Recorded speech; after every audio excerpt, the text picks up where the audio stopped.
All right, welcome everybody. Today we're going to be looking into Audiotool. We're going to be learning how to use the drum sample machine. I'm going to enter the studio, log in with my Google account. Very easy to do there. Go ahead and hit that Enter Studio button again. We'll load up our studio. And let's start a new project today, completely new project. All right, so we have our amp, we have our soundboard here. Today we're going to pull in this Machiniste or Machiniste. This is a drum sampling machine. It's really a sampling machine, but it's geared towards being more like a drum machine.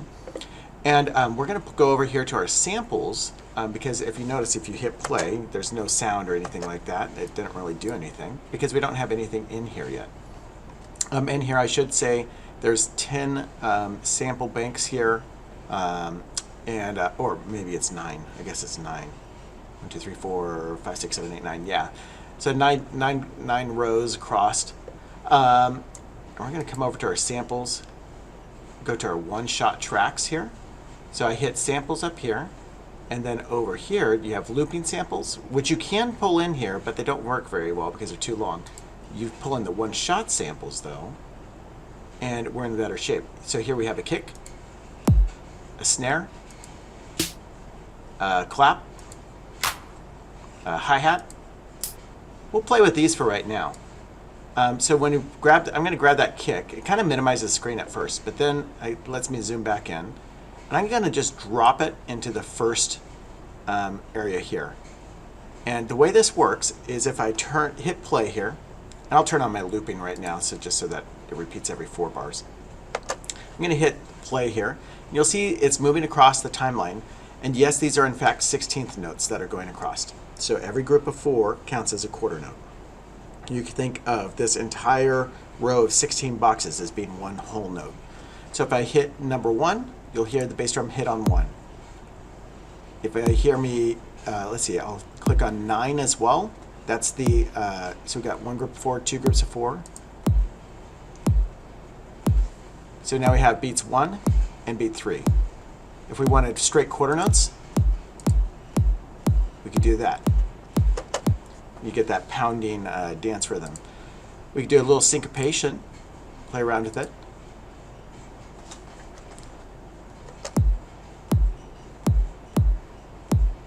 There we go. We could put in a little pickup to lead back in.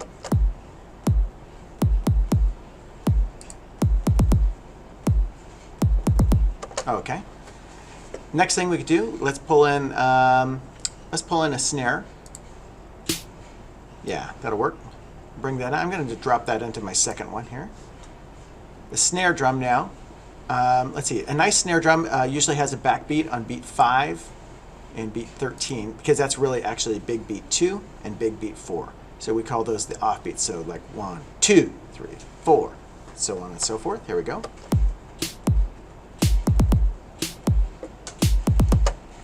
Clap is something that sounds very similar to a snare drum. We can actually duplicate the snare drum here. We could do the same.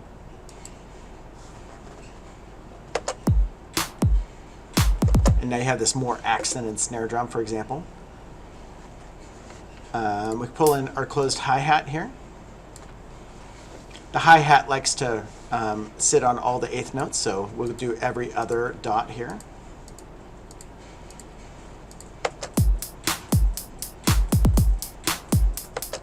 And again, we can add a little extra notes in here.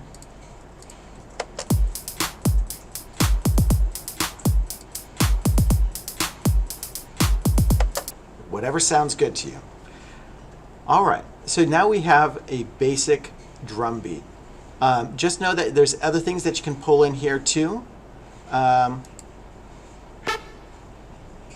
So if I wanted to, let's say, copy this pattern to the track. I right-click down the synthesizer. That allows me to go copy pattern to track. Pulls it down here. I can bring this over into my timeline. And let's say we wanted to do 3 measures of this drum beat, and then we could do one measure fill. All right. Well, in order to do that, if we hit play, it's going to play both the synthesizer and down here on the timeline. So if you see me, I'll bring my timeline back to the beginning. I should hear 3 measures and then nothing according to the timeline, but I'm still going to hear this. So watch. Or listen.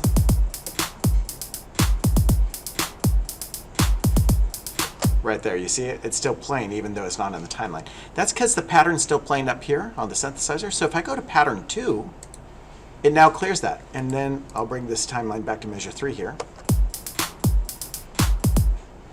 You see, now we have silence.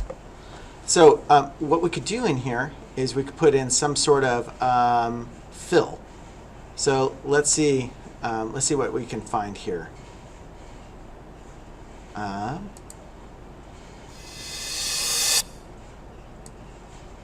So we got this little 2.2 second thing. Let's bring this in. I'm not sure how long that is, so let's find out. Oh, okay. If we go copy pattern to track, and we place that one down here. By the way, one thing that's interesting about this, you'll notice there's just a single note here in the expanded piano roll, and that's for that one cymbal rev. Now, again, if I play my song, I'm going to hear that cymbal rev on every single measure unless I switch to a blank pattern. So I'll go to pattern 3, bring this back.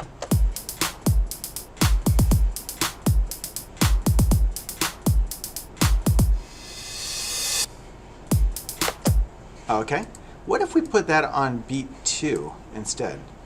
We could do it this way in the timeline. We can move it around. Or the other way we can do it, we can go back to our pattern number 2. Simply put it on beat 2. And then copy it to the pattern track. So lots of ways to do the exact same thing. What if we extended this out one more beat? There we go. Oops, and I forgot to switch it over to a blank pattern. And we'll start at measure 3. Yeah, so it doesn't quite sound right with the cymbals in there, so that's okay. So the other thing we could do, we could go back to our, let's go to our number 2 pattern here, and we'll get the kick drum on beat 1, and let's see what happens.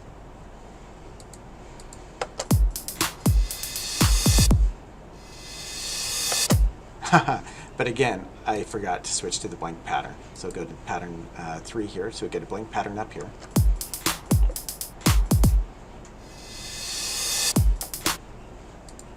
All right, so that's one thing we could do.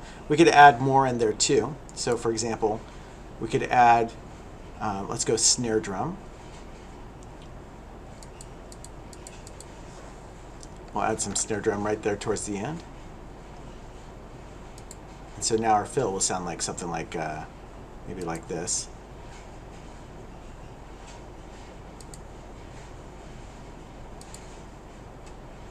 So here's another way we could do the same thing. Let's copy this to the pattern track. Hear what it sounds like. Go to a blank pattern.